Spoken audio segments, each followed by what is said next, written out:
Tôn Miêu đi dạo quanh làng, tiện thể dò la xem sân nhỏ Thẩm Mạn Mạn thuê ở đâu. Nào ngờ lại tình cờ gặp một người quen. Vương Bảo Châu, sao cậu lại ở đây? Sao cậu cũng về quê thế? Vậy công việc ở thành phố thì sao? Còn không phải tại Thẩm Mạn Mạn, kẻ đáng ghét đó sao? Cô ta sống không tốt, cũng không chịu buông tha mình. Cậu không biết cô ta xấu tính đến mức nào đâu. Thật tham lam, cô ta bán cả công việc, lại còn bán căn nhà mình và mẹ đang ở. Cuỗm tiền rồi trốn xuống quê. Chưa hết đâu, cô ta còn vu oan mình, đăng ký ép mình về quê. Cậu nói xem, trên đời sao lại có kẻ xấu tính đến vậy chứ? Cậu làm gì thế? Làm rơi đồ của tôi, cậu đền nổi không? Cậu nói gì cơ? Thẩm Mạn Mạn bán cả công việc và nhà cửa.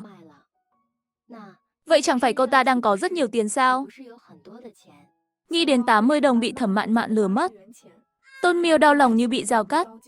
Tức đến nghiến răng, không được, nhất định phải khiến Thẩm Mạn Mạn trả lại số tiền ấy, cả gốc lẫn lãi. Tôi không muốn ở đây. Chỗ này cookie thế, ngủ sao nổi. Bảo Châu, đừng bướng nữa, chỗ này chỉ có 2 phòng. 2 gian lớn chung, chẳng có lựa chọn nào đâu. Chúng ta đâu như Mạn Mạn, có cả đống tiền trong tay, có thể ra ngoài thuê sân riêng mà ở. Chúng ta đành chịu chen chúc thôi. Dựa vào đâu chứ? Gọi Thẩm Mạn Mạn, kẻ đáng ghét kia, ra đây cho tôi. Cô ta giờ ở đâu? Nhưng Tôn Miêu lại bất ngờ ngăn cô ta lại, thì thầm bên tai cô ta. Thẩm Mạn Mạn vừa đến sân tập hợp, đang ở trong đội trí thức thanh niên, nhìn thẳng vào ánh mắt giận dữ của Vương Bảo Châu. Mấy ngày nay bận dọn dẹp sân nhỏ, lo thuê xe vận chuyển. Tôi quên bánh chuyện Vương Bảo Châu về quê. Chỉ là Vương Bảo Châu vốn kiêu ngạo, lại ngang ngược chẳng coi ai ra gì. Cô ta sao chịu nổi thiệt thòi lớn sao vậy? Có thể nhịn mà không tìm tôi gây rối? Chắc chắn đang âm mưu gì đó. Cô ta đang tính kế xấu rồi. Nhìn Tôn Miêu và Vương Bảo Châu tay trong tay, trông như chị em thân thiết. Hèn gì cô ta bình tĩnh được. Thì ra có quân sư mới rồi. Mạn Mạn, cuối cùng cậu cũng đến. Tớ thật ghen tị khi cậu được chuyển ra ngoài ở. Yên tĩnh biết bao, cậu không biết đâu. Hai người kia tối qua thì thầm cả đêm, ồn ào đến phát bực. Tớ sắp phát điên rồi. À, đúng rồi, nữ trí thức mới đến hôm qua, nghe nói là em gái cậu. Sao tớ thấy giống kẻ thù hơn thế? Chỉ qua một đêm, cả điểm trí thức thanh niên đồn ầm cậu vô ơn bạc nghĩa, keo kiệt, bạc tình, ngược đãi mẹ kế, cuỗm tiền nhà, bán nhà rồi chuồn đi. Dĩ nhiên tớ không tin đâu. Nhưng nhà cậu rốt cuộc là thế nào vậy? Có hiểu lầm gì không? Nhà tớ thì hòa thuận vui vẻ, trên có anh chị thương yêu chăm sóc. Đây là lần đầu tớ thấy chị em mà như có thù hằn không đội trời chung thế này. Tò mò thôi, chẳng có hiểu lầm gì. Tôi đúng là đã bán công việc của mình và căn nhà để về quê. Cậu gần đây đừng thân với tôi quá, kẻo thật sự gây lộn lung tung, liên lụy đến cậu. Phương Viên Viên ngẩn ra, nhưng rồi cô nhanh chóng nắm được trọng điểm trong lời Thẩm Mạn Mạn. Công việc và nhà là của chính cô ấy. Cô ấy có quyền xử lý, mua bán tự do, chẳng ai ép buộc. Mua bán là quyền của cô ấy. Rõ ràng Vương Bảo Châu và đồng bọn đang cố ý bôi nhọ, làm xấu danh tiếng Thẩm Mạn Mạn. Như lúc này đây, dù Thẩm Mạn Mạn chẳng có giao thiệp gì với dân làng, đã có không ít ánh mắt dò xét đổ dồn lên cô ấy. Lời đồn thật đáng sợ. Mạn Mạn, cậu nên tìm cơ hội thanh minh sớm đi. Cứ để thế này, cậu sẽ thiệt lớn đấy. Giờ tôi nói gì họ cũng chẳng tin, chỉ càng bôi nhọ tôi thêm thôi. Tôi việc gì phải phí lời. Yên tâm, tôi tự có tính toán. Nhưng lần này, Tôn Miêu và Vương Bảo Châu dường như đặc biệt kiên nhẫn. Suốt mấy ngày, hai người họ chẳng hề đến gần Thẩm Mạn Mạn. Chỉ là khi thấy Thẩm Mạn Mạn từ xa, mắt đỏ hoe, lau nước mắt, ra vẻ bị ủy khuất lớn lắm. Cậu nói xem Vương Bảo Châu họ rốt cuộc muốn làm gì? Ngày nào cũng chẳng yên tĩnh. Ai không biết còn tưởng cậu bắt nạt cô ta. Cậu thật sự chẳng lo chút nào sao? Nghe nói vài người dân đã đến tìm đại đội trưởng, bảo cậu làm bại hoại phong khí làng Hà Gia, đòi đuổi cậu đi đấy. Chẳng phải vẫn chưa đuổi sao? Tôi sợ gì chứ? Thôi bỏ đi. Đúng là hoàng đế không gấp mà thái giám lo. Dù sao tớ cũng sắp chuyển đi rồi, mặc kệ họ sau lưng lén lút gì. Việc Phương Viên Viên sắp rời điểm tri thức thanh niên không phải bí mật. Sau khi về quê, cô ấy sắm thêm nhiều đồ, lặt vặt đủ thứ. Thẩm Mạn Mạn giúp cô ấy chuyển 2 chuyến mới xong. Trước đó, Thẩm Mạn Mạn chẳng để lại nhiều đồ ở điểm tri thức thanh niên, chỉ có một bộ chăn và một cái dương nhỏ. Đợi Thẩm Mạn Mạn cuộn chăn xong, xách dương nhỏ định đi ra ngoài. Vương Bảo Châu đột nhiên chặn hai người lại. Khoan đã, đừng đi, ví tiền của tôi mất rồi. Cậu nói gì cơ? Nghi tôi lấy đồ của cậu à? Không, không, chúng tôi sao dám nghi ngờ cậu. Chỉ là ví tiền của Bảo Châu mất thôi. Căn phòng này ngoài hai cậu thì chẳng ai vào. Vậy là nhắm vào tôi rồi. Thẩm Mạn Mạn trong lòng nhẹ nhõm hẳn. Chờ mấy ngày, cuối cùng hai người này cũng ra tay. Cũng không uổng công tôi để cái dương này ở đây lâu vậy. Cá cuối cùng cũng cắn câu. Tôi không nhắm ai cả. Ví tiền của tôi thật sự mất rồi. Bên trong có 146 đồng 5 hào. Cộng thêm 40 cân phiếu lương thực toàn quốc. Đó là toàn bộ gia sản của tôi. Nếu không tìm lại được, mùa đông này tôi biết làm sao. Công nhân bình thường một tháng lương chỉ 30 đến 40 đồng. Mất số tiền lớn vậy. Chẳng trách cô ta sốt ruột. Cậu đừng gấp, cậu để ví đâu. Mọi người cùng tìm thử xem. Trước khi các cậu đến, tôi còn đếm lại một lần. Để trong dương của tôi. Vừa nãy ra ngoài vệ sinh, quay lại thì mất. Phương Viên Viên càng nghe càng thấy không ổn. Lời này sao nghe cứ sai sai. Thôi đừng khóc nữa, vì chắc vẫn trong phòng này thôi. Thật không được thì kiểm tra từng người. Kiểm tra thì kiểm tra. Kiểm tra thế nào? Chẳng làm gì cháy lương tâm, sợ gì kiểm tra. Hay là hai cậu cứ mở dương ra trước mặt mọi người, chứng minh mình trong sạch đi. Vì Thẩm Mạn Mạn gần đây đang dọn nhà. Nhân lúc cô ấy không để ý, em gái kề cô ý đặt ví tiền của mình vào trong dương của Thẩm Mạn Mạn, rồi khóc lóc bảo ví tiền bị mất. Yêu cầu kiểm tra dương. Mở dương kiểm tra. Dựa vào đâu? Cậu là đồng chí công an à? Biết đâu chính các cậu là kẻ trộm hồ bắt trộm. Muốn cố ý vu oan chúng tôi. Phương Viên Viên nhanh chóng phản ứng lại. Hôm nay rõ ràng là một cái bẫy nhắm vào Thẩm Mạn Mạn. Cô ấy náy nhìn Thẩm Mạn Mạn một cái. Nếu không phải cô nhất quyết kéo Mạn Mạn giúp dọn đồ, cũng chẳng để Mạn Mạn rơi vào tình thế bị động thế này. Đừng nói bậy bạ. Điểm tri thức thanh niên bao năm nay luôn trong sạch, chưa từng mất đồ bao giờ. Sao các cậu vừa đến, đồ của Vương Bảo Châu đã mất? Chuyện này chẳng phải quá rõ rồi sao? Có người phẩm chất tệ hại, cuỗm cả tiền nhà, bán nhà trốn xuống quê còn làm được, thì tay chân sạch sẽ nổi gì? Lời Thái Mỹ Quyên, chỉ thiếu nước, chỉ thẳng mặt Thẩm Mạn Mạn mắng cô là kẻ trộm.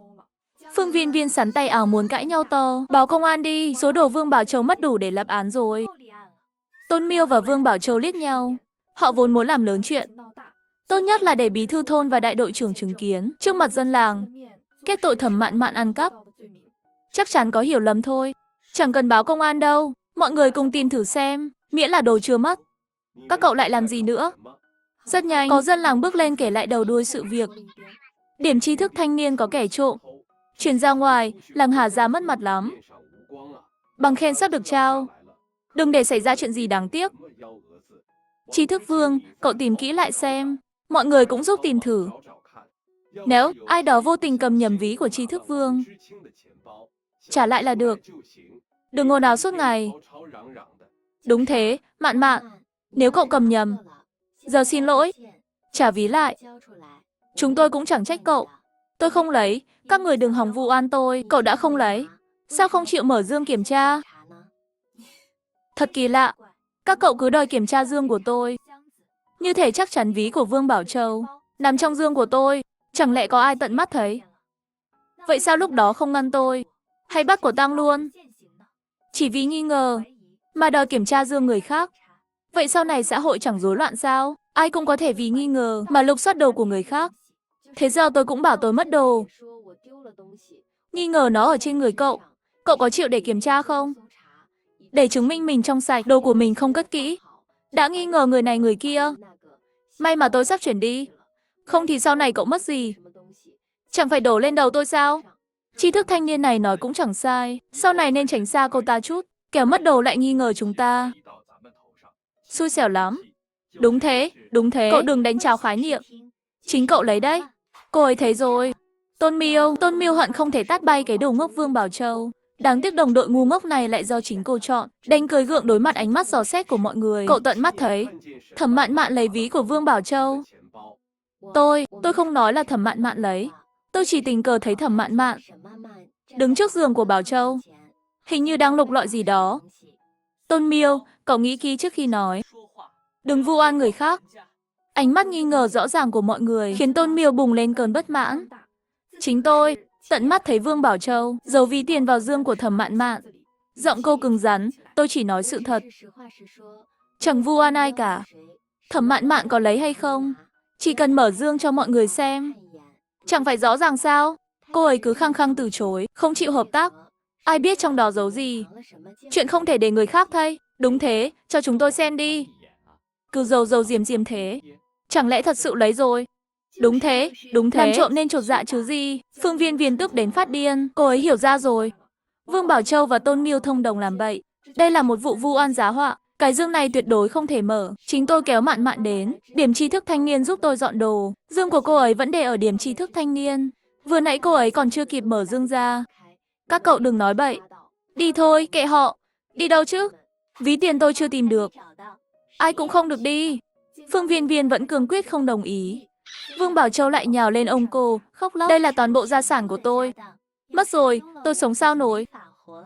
Báo công an, nhất định phải báo công an. Ai đòi báo công an? Báo cái gì? Xảy ra chuyện gì? Trí thức thanh niên, đám đông xem náo nhiệt lập tức giạt ra một lối. Vương Bảo Châu như thấy cứu tinh. Lao tới khóc lóc nước mắt nước mũi. Lãnh đạo, các vị phải làm chủ cho tôi. Chính cô ta lấy tiền của tôi.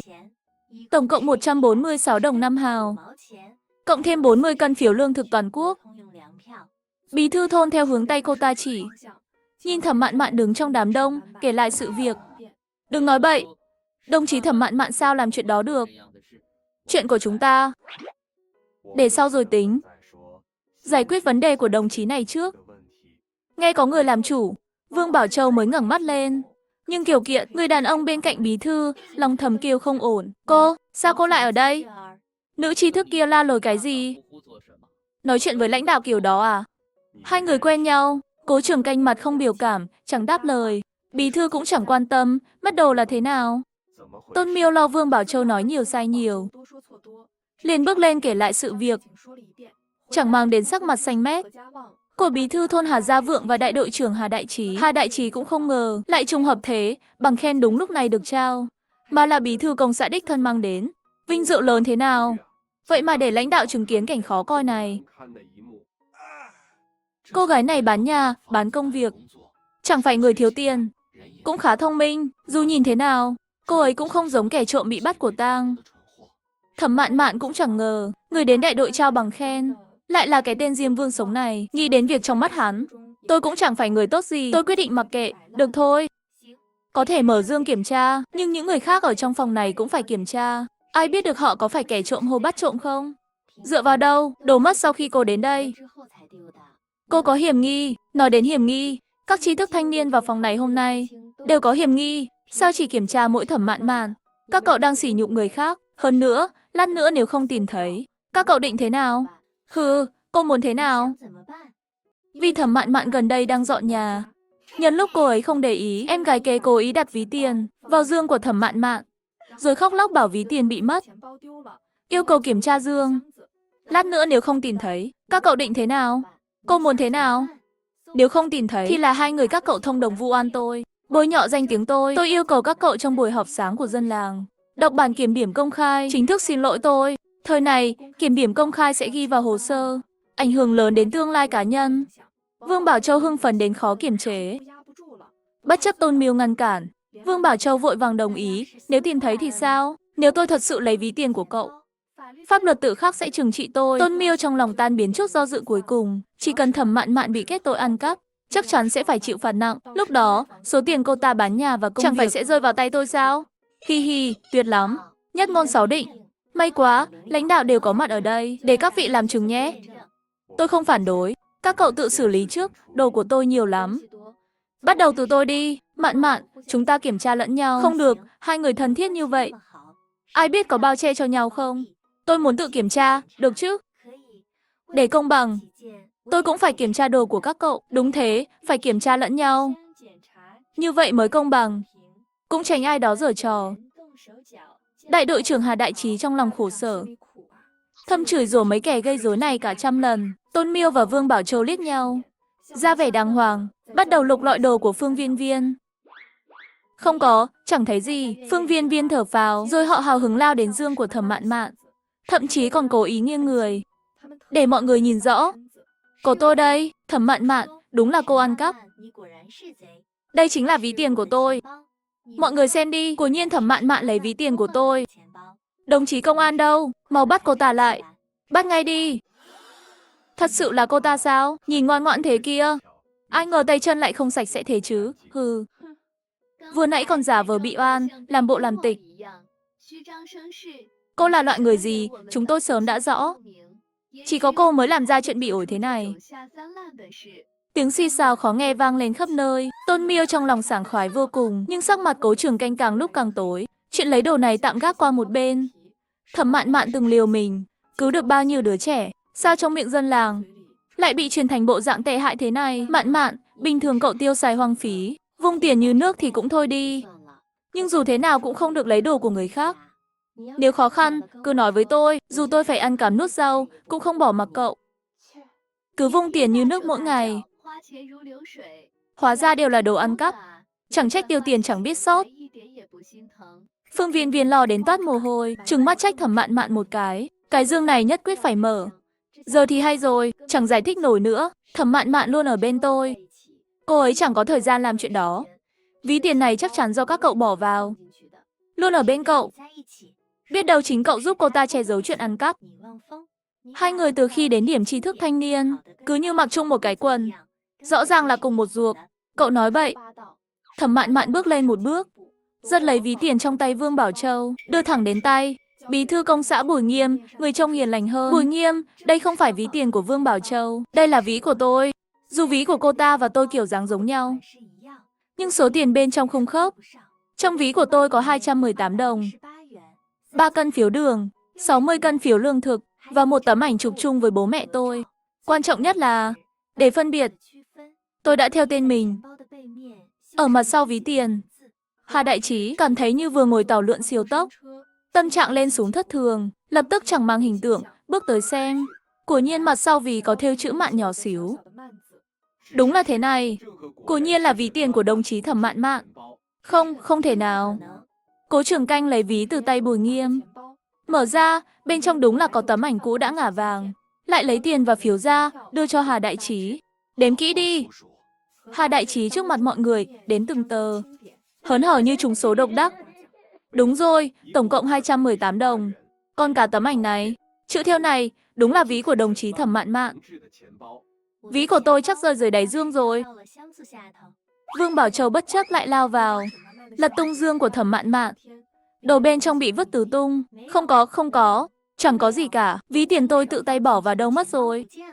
Cái này, không biết Vương Bảo Châu giấu ví tiền trong bộ quần áo nào rồi. Cô ta lôi hết đồ trong dương ra, thay toàn bộ bằng đồ khác.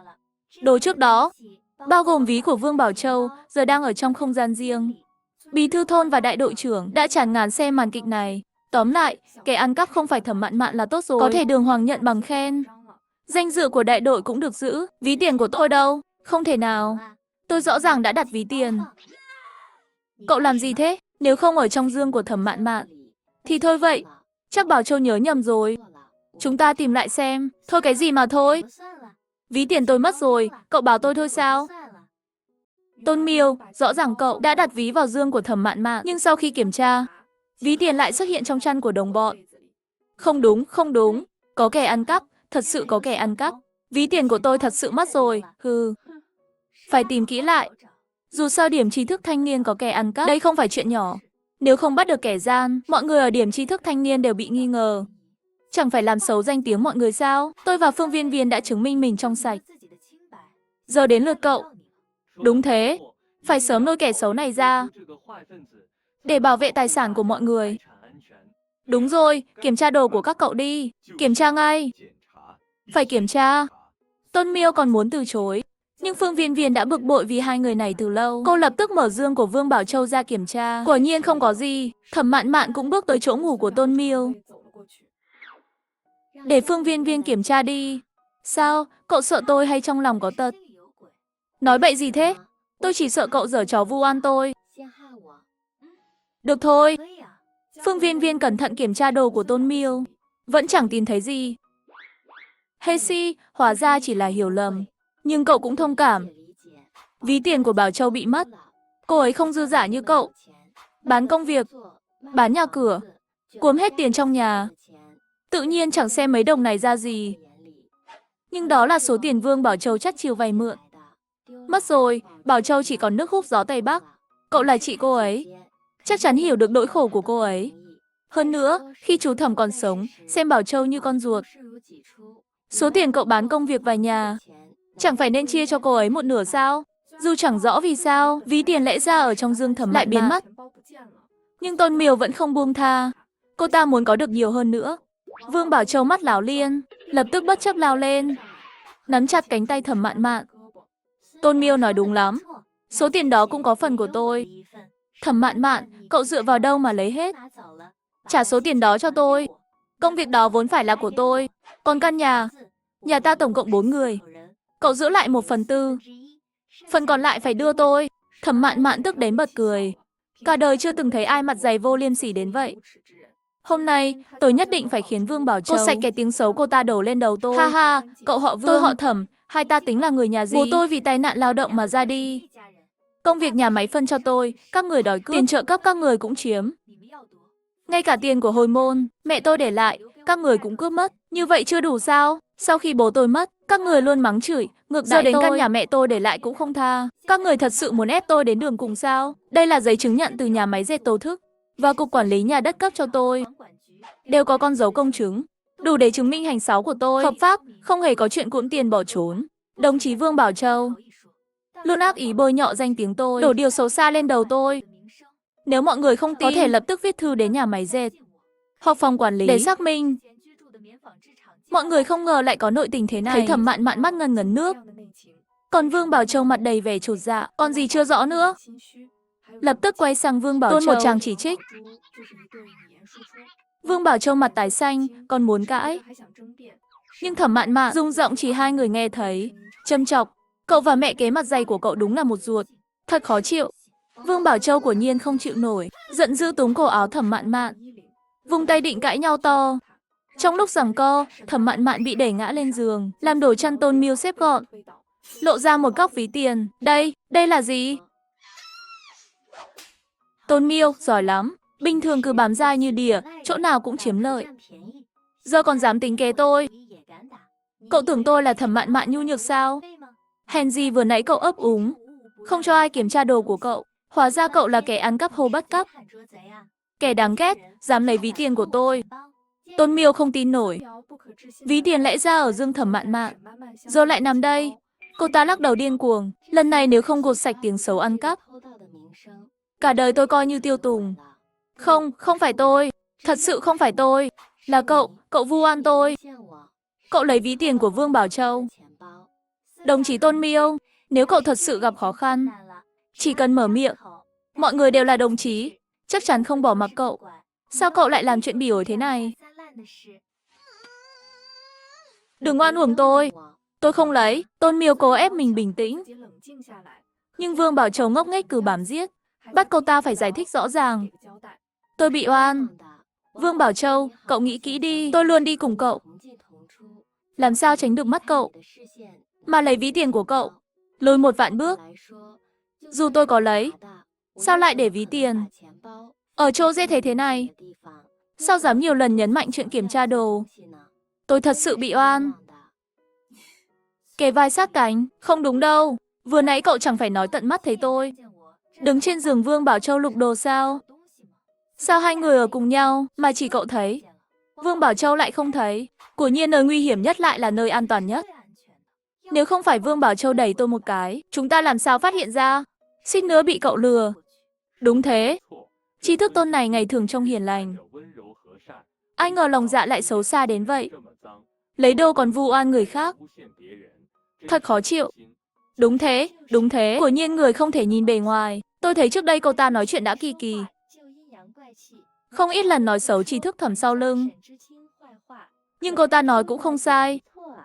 Dù ví tiền này không phải Tri thức Thẩm lấy, nhưng chuyện trước đây chưa chắc đã là giả.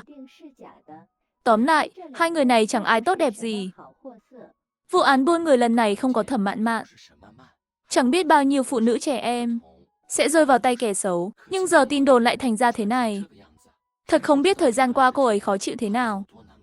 Cố Trường Canh nghĩ đến, vừa nãy mọi người khinh miệt và chỉ trích Thẩm Mạn Mạn, lòng càng thêm bức bối, sắc mặt âm trầm đến đáng sợ.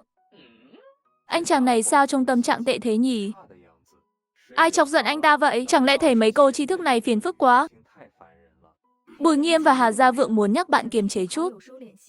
Nào ngờ làm Hà Gia Vượng giật mình. Đừng vu oan lung tung nữa. Tôi hỏi lần cuối.